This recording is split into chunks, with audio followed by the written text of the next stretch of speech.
Shalom, selamat pagi. Ya, pagi hari ini bahwa minggu ini ya Tuhan sebetulnya mengingatkan kita untuk kita mengevaluasi diri ya di awal tahun, malah bukan di akhir tahun. Kalau evaluasi biasanya akhir tahun, tapi ini di awal tahun Tuhan sudah ingatkan kita untuk seberapa sih kita sebenarnya mengalami kemajuan apa enggak gitu di dalam Tuhan tentunya. Nah, ini yang harusnya menjadi sebuah kerinduan kita ya. Ini harusnya menjadi sebuah cita-cita. Semua anak-anak Tuhan punya kemajuan yang nyata gitu loh.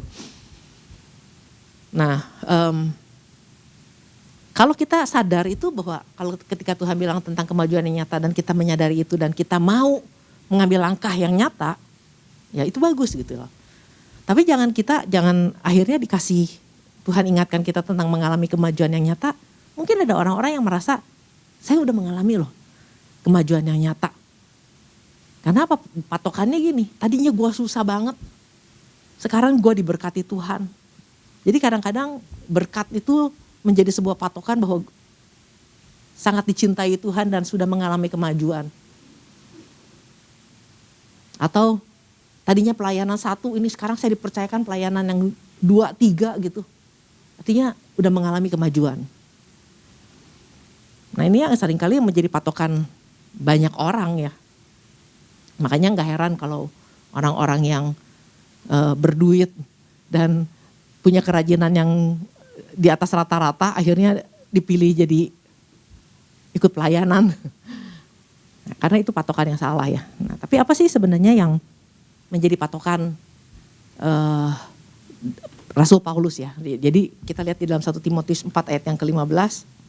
1 Timotius 4 ayat yang ke-15 ini yang menjadi dasar pesan Tuhan ya buat kita. Ya, seorang Rasul Paulus ini menasehati seorang anak muda yang bernama Timotius ya. 1 Timotius 4 ayat yang ke-15 ya. Perhatikanlah semuanya itu, hiduplah di dalamnya supaya kemajuanmu nyata kepada semua orang. Ya, perhatikanlah semua hidupmu supaya kemajuanmu nyata kepada semua orang. Nah, kalau kita lihat di ayat yang ke-12, janganlah seorang menganggap engkau rendah karena engkau muda. Jadilah teladan bagi orang yang percaya dalam perkataanmu, dalam tingkah lakumu, dalam kasihmu, dalam kesetiaanmu, dan dalam kesucianmu. Nah, jadi Paulus ini menasehati seorang anak muda untuk punya kemajuan yang nyata, untuk jadi teladan. Nah, jadi menjadi teladan itu ternyata bukan porsinya orang-orang tua, ya. Anak-anak muda pun juga bisa jadi teladan, bisa mengalami kemajuan yang nyata. Nah, patokannya apa? Ternyata ya itu bukan cuma sekedar diberkati atau banyaknya pelayanan, banyaknya aktivitas gereja, tapi menjadi orang yang teladan di dalam perkataanmu, dalam tingkah lakumu, dalam kasihmu, dalam kesetiaanmu, dalam kesucianmu.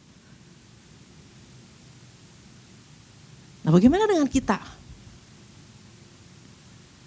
Dengan saya misalnya. Nah, jadi yang namanya menjadi teladan itu adalah orang-orang yang udah nyata punya kemajuan. Orang yang dikatakan teladan itu adalah adalah pemimpin. Udah pasti dia seorang pemimpin. Nah, ini memang yang jadi rencananya Tuhan ketika Tuhan memilih kita ada di dalam rencana Tuhan, bisa diselamatkan Tuhan, bukan cuma sekedar kita jadi orang-orang biasa yang cuma datang keluar masuk gereja, tapi Tuhan punya satu kerinduan bahwa kita harus jadi teladan, harus jadi leader, harus jadi pemimpin.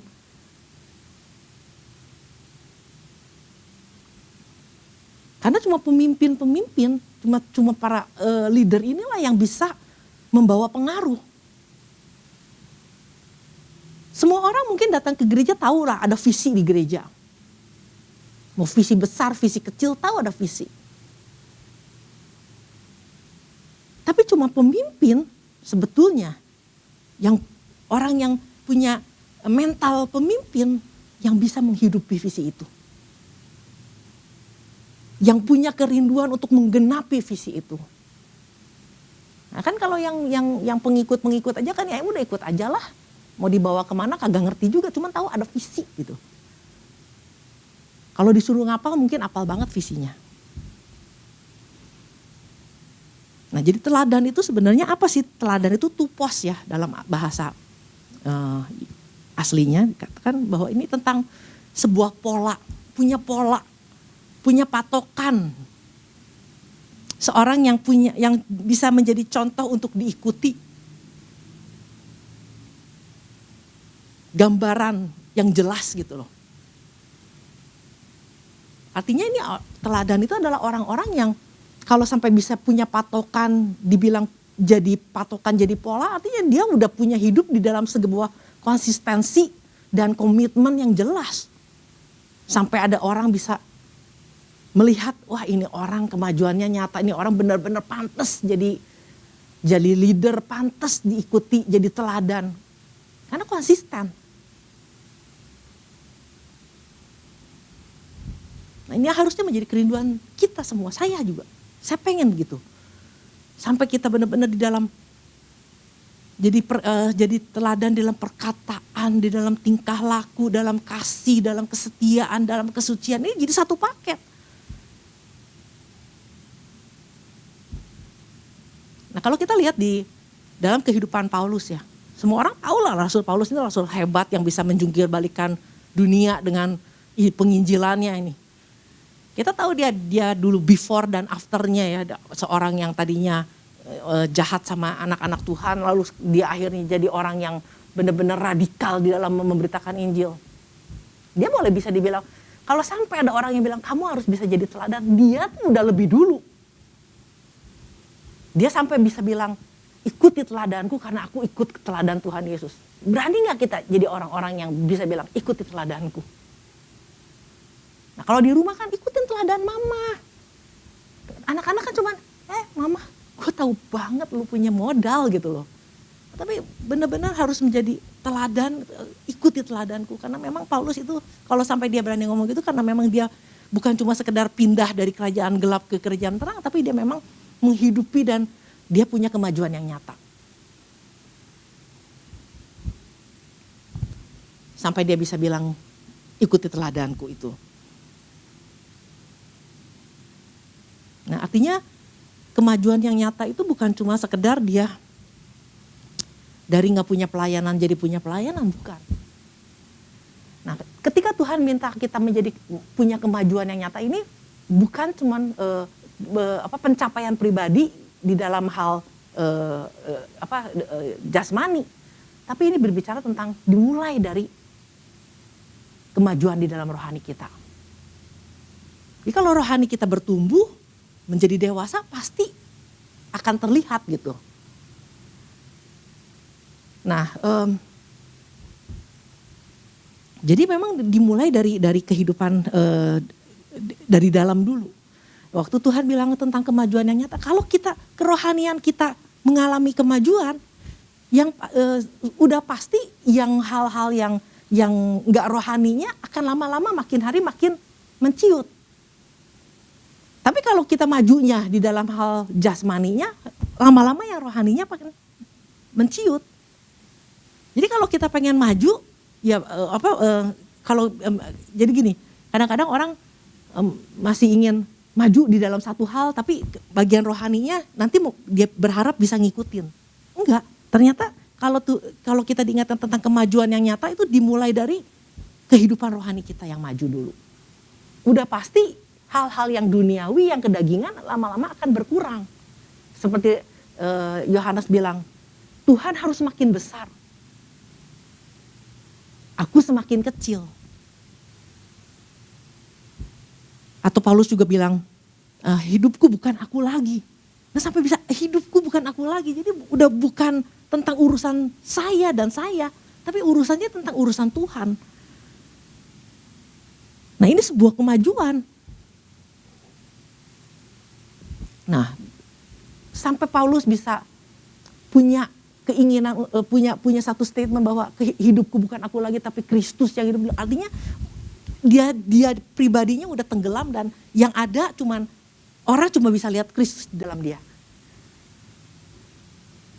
Nah, kenapa dia punya kesadaran seperti itu? Kita lihat di dalam Kolose 3 ayat yang ke-20, ayat yang ke-12. Kolose 3 ayat yang ke-12.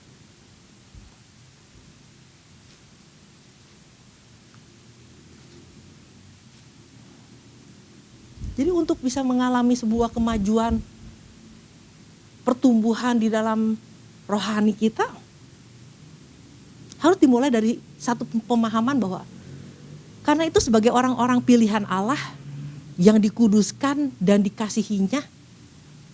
Nah ini yang mestinya jadi satu pemahaman kita, pengertian bahwa iya ya, saya harus jadi sesuatu yang berbeda karena saya adalah orang pilihannya Tuhan. Nah artinya orang pilihan itu artinya bahasa aslinya dengan eklektos ya. Election itu dari situ. Orang-orang yang terpilih dari sekian banyak orang, kita terpilih loh. Berarti kita sesuatu banget. Nah tapi apakah setelah kita menjadi seorang yang sesuatu banget ini yang sudah terpilih ini akhirnya biasa-biasa aja? Paulus enggak. Dia sadar ini dia orang pilihannya Tuhan, berarti dia harus ada sesuatu yang Tuhan sudah taruh di dalam dia untuk menjadi sesuatu. Untuk lebih maju lagi. Karena sebagai orang-orang pilihan Allah yang dikuduskan, udah dipilih, kita dikuduskan dan dikasihinya. Nah sadar akan itu, makanya dikatakan dia pakai bajunya udah bukan pakai baju yang lama lagi, udah bukan pakai baju tentang kehidupan dia pribadinya lagi.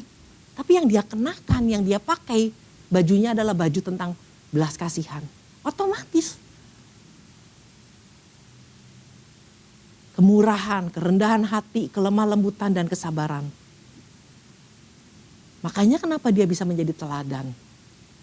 Dia udah ganti bajunya, udah bukan baju yang tentang dirinya, tapi baju tentang ada Tuhan di dalam dia. Itu yang membuat dia berani bilang ikuti teladanku. Dan dia bisa bilang sama Timotius, kamu juga mesti jadi teladan. Nah, kalau kita nggak punya kesadaran bahwa kita orang pilihannya Allah, dikuduskan dan dikasihi, kalau nggak punya kesadaran gini, ya udah, yang penting udah jadi Kristen lah, yakin pokoknya mati masuk surga gitu kan. Tapi Tuhan pilih kita dengan sebuah maksud bahwa Tuhan mau kita menjadi orang-orang yang punya pengaruh. Lewat apa pengaruh?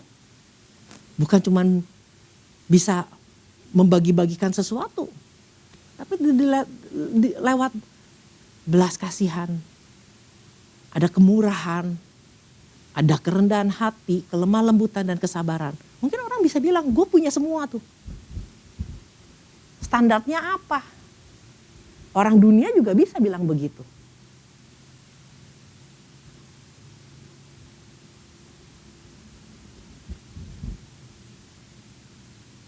Nah ini yang menjadi harus menjadi perenungan setiap kita. Kalau kita nggak paham bahwa kita dipilih Tuhan dari sekian banyak, kita betul-betul dapat kasih karunia. Kalau kita sadar itu, berarti gue mesti jadi sesuatu. Nggak bisa biasa-biasa aja. Contoh gini, mungkin hari-hari ini beberapa dari kita dipilih, dipercayakan sama gembala menjadi ketua ini, ketua itu, untuk pelayanan ini, pelayanan itu. Ketua gembala tentu lihat sampai bisa terpilih dari sekian banyak ratus jemaat kita terpilih, kan berarti kan ada potensi. Betul nggak? Ada potensi. Nah, tapi apakah setelah kita dipilih, ya udah, biasa-biasa aja juga nggak apa-apa, udah jadi ketua misalnya. Enggak. Kalau kita sadar dari sekian banyak kita dipilih, dipercayakan, artinya kita adalah orang-orang yang harus terus membangun. Orang-orang yang harus terus menambah-nambahkan lagi sampai kemajuan kita nyata lebih lagi.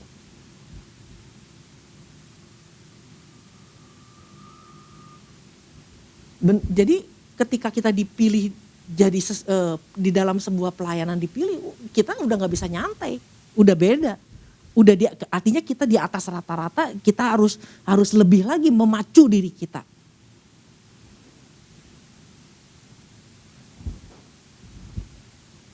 Karena apa?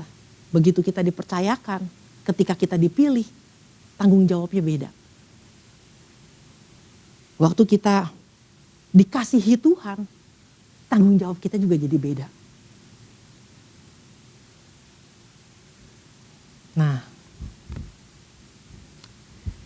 inilah yang jadi bagaimana untuk jadi menjadi teladan di dalam memiliki kemajuan yang nyata. Ya kita lihat di dalam, kembali lagi ke Timotius itu, ada beberapa poin, ada beberapa hal yang sebenarnya di dalam suratnya ini kita bisa lihat. Salah satunya kita lihat di dalam 1 Timotius 4 ayat yang ke-7 ya, kemarin juga sempat dibahas. Latihlah dirimu beribadah, ya. Latihlah dirimu beribadah. Jadi dari segitu, di ayat yang ke-10 di ayat yang ke-15, perhatikan semuanya itu. Nah, salah satu yang harus diperhatikan tentang ibadahnya kita. Bagaimana bisa mengalami kemajuan yang nyata? Kemajuan yang nyata itu artinya orang udah gak bisa berbantah-bantah bener dia mah kemajuannya nyata. Kenapa? Salah satunya ibadahnya juga kelihatan kok. Latihlah dirimu beribadah. Ini gak disuruh bilang gini, kamu harus beribadah. Dikatakan kamu latihlah dirimu beribadah. Artinya betul-betul sesuatu yang memang ibadah itu bukan cuma sekedar semua orang bisa lakukan. Ternyata enggak loh. Harus dilatih. Nah setelah latihan orang tuh jadi mahir. Dan ibadah itu harus mahir. Enggak cuma sekedar yang penting minggu datang aja. Apalagi kalau ibadahnya di mall. Yang penting udah datang, udah setelah itu udah gitu. Tapi enggak, ternyata ibadah itu punya makna. Harus dilatih. Kalau dilatih kamu harus mahir. Kayak orang ikut nge-gym. Dia latihan terus. Tapi badannya pewot terus. Kan enggak, kemajuannya enggak nyata. Nah, kalau yang namanya latihan pasti mulai kelihatan gitu otot-ototnya. Ada sebuah kemajuan yang nyata. Makanya dikatakan latih dirimu beribadah. Saya ingat ya di dalam Mazmur 69 ayat yang ke-9. Daud bilang, cinta akan rumah Tuhan menghanguskan aku.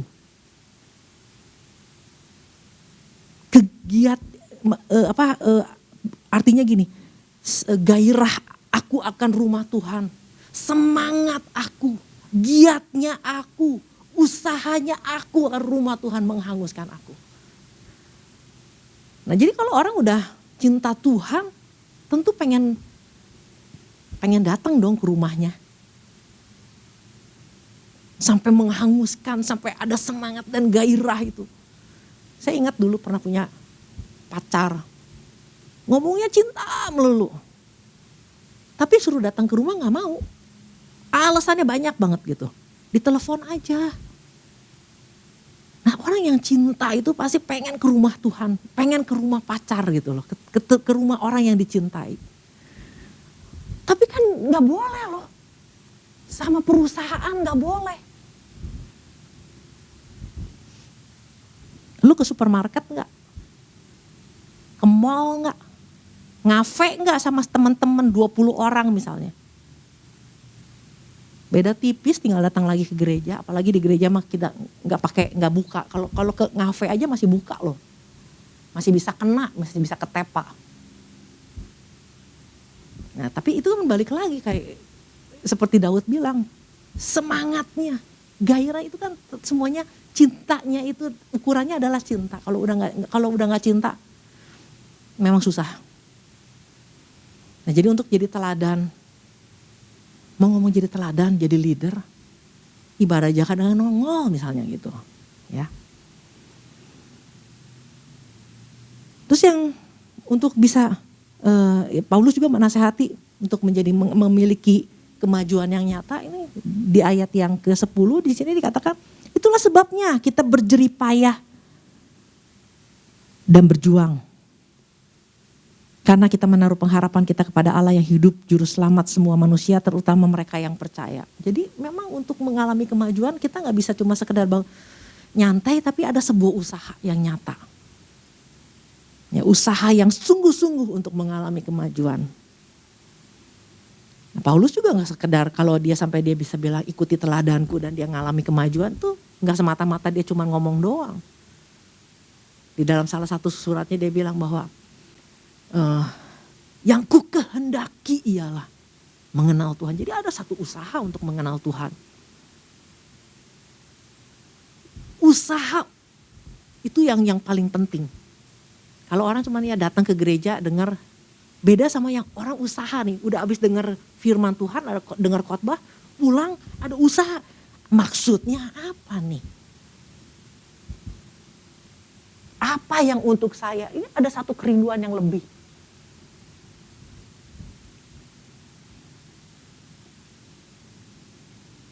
Kayak misalnya kemajuan yang nyata juga di dalamnya dari kehidupan Paulus. Paulus juga bilang bahwa aku berlari sedemikian rupa ya. Filipi 3 ayat yang ke-14. I press toward the goal. Jadi ada satu usaha, ada satu gairah, ada satu hal yang keluar dari dalam dia yang ingin lebih lagi. Jadi gak bisa yang namanya mau jadi memiliki kemajuan dan nyantai itu gak ada gitu loh. Dan berlari-lari kepada tujuan untuk memperoleh hadiah itu panggilan sorgawi dari Allah dalam Kristus Yesus. Dia gak jalan. Dia gak nyantai-nyantai tapi dia berlari-lari. Press. Dia push diri dia. Nah usaha yang selain itu juga untuk kita memiliki kemajuan yang nyata. Usaha untuk tetap melekat sama Tuhan. Kan beberapa waktu yang lalu kita diingatkan tentang pokok dengan carang. Yesus itu pokoknya, kita carangnya. Ini gak gampang loh melekat terus di zaman-zaman seperti ini. Dengan keadaan dunia yang terus narikin kita. Untuk melekat nih kayak gini nih, melekat terus ini. Ini perlu usaha. Ini karena dunia narikin terus nih supaya jauh. Game, apalagi gadget ini narikin kita ini untuk tetap melekat. Makanya di dalam kita sekarang disuruh melekat gini. Punya problem, saya juga punya problem. Kita punya problem semua rata-rata. Jangan fokus sama problemnya. Fokus untuk tetap melekat sama Tuhan.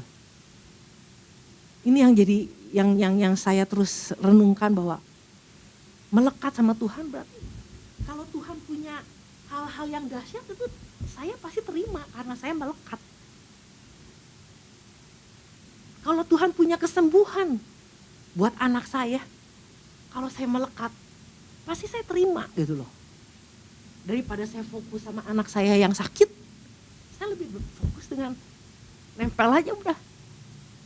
Dan ini gak gampang loh. Karena dunia, keadaan yang kita lihat itu membuat kita bisa lepas terus. Nah, jadi untuk melekat sama Tuhan aja perlu usaha.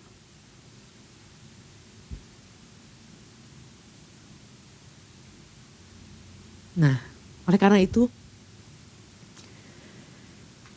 kita menyadari bahwa kita adalah orang yang dipilih, dikasihi dan dikuduskan. Kalau paham itu, kita akan berlari-lari sedemikian rupa. Kita akan lebih lagi melekat sama Tuhan. Udah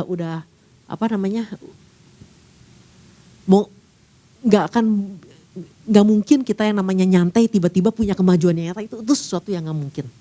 Ya, sesuatu yang nggak mungkin. Nah, oleh karena itu biarlah melalui pesan ini kita sama-sama belajar bahwa kita bukan orang kebanyakan, orang yang dipilih Tuhan. Dan ketika Tuhan pilih kita, Tuhan punya ekspektasi yang lebih. Mesti maju dong. Dari sekian banyak dipilih loh. Dari sekian banyak dikasihi loh. Dari sekian banyak dikuduskan loh. Bukannya nanti dikuduskan. Di sini dibilangnya dikuduskan. Kita udah dikuduskan sama Tuhan. Dan apakah kita nyantai? Enggak. Nah, karena tuh biarlah kita sama-sama belajar untuk tangkap ini. Renungkan lebih lagi. Kalau Tuhan bilang kita untuk maju, itulah ekspektasinya Tuhan buat kita semua. Untuk membawa pengaruh gak mungkin orang biasa. orang-orang yang luar biasa yang bisa membawa pengaruh. Demikian firman Tuhan, Tuhan berkati.